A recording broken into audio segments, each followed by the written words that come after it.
ഞാനും ചെല്ലൂട്ടിനും കൂടിയിട്ട് ഇപ്പോൾ പോണത് ഞങ്ങളുടെ പാമ്പുംകാവിക്കാണ് കേട്ടോ. പാമ്പുംകാവിൽ കളമ്പാട്ട് തുടങ്ങുന്നുണ്ട്. അപ്പോൾ അതിന് മുന്നോടിയായിട്ട് കുടുംബാംഗങ്ങളൊക്കെ ചേർന്നിട്ട് പാമ്പുംകാവും പരിസരവും സാധനങ്ങളൊക്കെ കൂടിയിട്ട് വൃത്തിയാക്കി വെക്കാൻ വേണ്ടിയിട്ട് വന്നതാണ്. ഞങ്ങളുടെ പാമ്പുംകാവ് കണ്ടുപിടിക്കാൻ എളുപ്പമാണ് കേട്ടോ. KR ബാറിൻ്റെ ഉള്ളിലാണ് ഞങ്ങളുടെ പാമ്പുംകാവ് വരുന്നത്. 4 കുടുംബങ്ങൾ ചേർന്നിട്ടുള്ള പാമ്പുംകാവാണ് കേട്ടോ. കലിപ്പുറത്ത്, കോട്ടപ്പുറത്ത്, ഒതേനവിളപ്പിൽ പാമ്പുംകാവ് എന്നാണ് ഞങ്ങളുടെ കാവിനെ പറയണത്. ഞാനും ചെല്ലൂട്ടിനും കൂടിയിട്ട് ശിവുവിനെ അംഗനവാടിയിൽ പറഞ്ഞതിന് ശേഷം ഞങ്ങൾ രണ്ടുപേരും കൂടെ നടന്നു വന്നതാണ് ഇങ്ങോട്ട്. ഇതാണ് കേട്ടോ സരസ്വതി നമ്മളെ സഹായിക്കാൻ വേണ്ടിയിട്ട് പറഞ്ഞ ചേച്ചിയാണ്.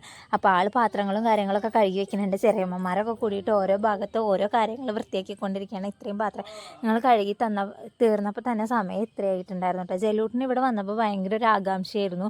അവൻ ഉരുളിയിൽ കയറുന്നുണ്ട്. അതുപോലെ ദീപസ്തംഭത്തിൻ്റെ മുകളിൽ പൂജാപാത്രങ്ങളിൽ ഇതൊക്കെ വെച്ചിട്ട് ഇങ്ങനെ കളിച്ചുകൊണ്ടിരിക്കുകയാണ് അവനിതൊക്കെ കാണാൻ വേണ്ടിയിട്ട് ഒരു പ്രത്യേക അനുഭൂതിയാണ്. കഴിഞ്ഞ വർഷത്തെ പാമ്പുംകാലത്തിൻ്റെ സമയത്ത് ഇവൻ ഉണ്ടായിട്ട് 90 കഴിഞ്ഞിട്ടേ ഉള്ളൂ. അപ്പോൾ എനിക്ക് പാമ്പുംകാലത്തിൽ പങ്കെടുക്കാൻ വേണ്ടിയിട്ട് പറ്റിയിട്ടുണ്ടായിരുന്നില്ല കേട്ടോ. അത് കഴിഞ്ഞ് ഞങ്ങൾ കുറച്ച് കസാരകളും സാധനങ്ങളൊക്കെ ഉണ്ടായിരുന്നു. അതൊക്കെ കഴുകി വയ്ക്കുകയാണ്. ഒരു ഭാഗത്ത് കഴുകുന്നുണ്ട്. കഴുകിയതൊക്കെ കൂടിയിട്ട് ഞാൻ തുടച്ച് വയ്ക്കുകയാണ് കേട്ടോ ചെയ്യണത്. അപ്പോൾ ഈ സാധനങ്ങളൊക്കെ കഴുകി വെച്ചതും ഒക്കെ കൂടിയിട്ട് ഞങ്ങൾ അതാ സ്ഥാനത്ത് എടുത്ത് വയ്ക്കുന്നത്. ഈ രുക്മിണീനെയും കൃഷ്ണനെയും കാണാൻ നല്ല ഭംഗിയില്ലേ. അപ്പോൾ അതുകൊണ്ട് എടുത്തതാണ് കേട്ടോ ഈ വീഡിയോ. ഇതാണ് ഞങ്ങൾ പാമ്പുംകാവിൽ പ്രതിഷ്ഠിച്ചിട്ടുള്ള ദേവിയാണ്. അപ്പം അതിൻ്റെ ഫോട്ടോയാണ്. ഇതൊരു ചെറിയമ്മയാണ് കേട്ടോ. ഞാനും ആളും കൂടിയിട്ട് ബാക്കി ഉണ്ടായിരുന്ന 2-3 കസാരകളും കൂടി കഴുകിക്കൊണ്ടിരിക്കുകയാണ്.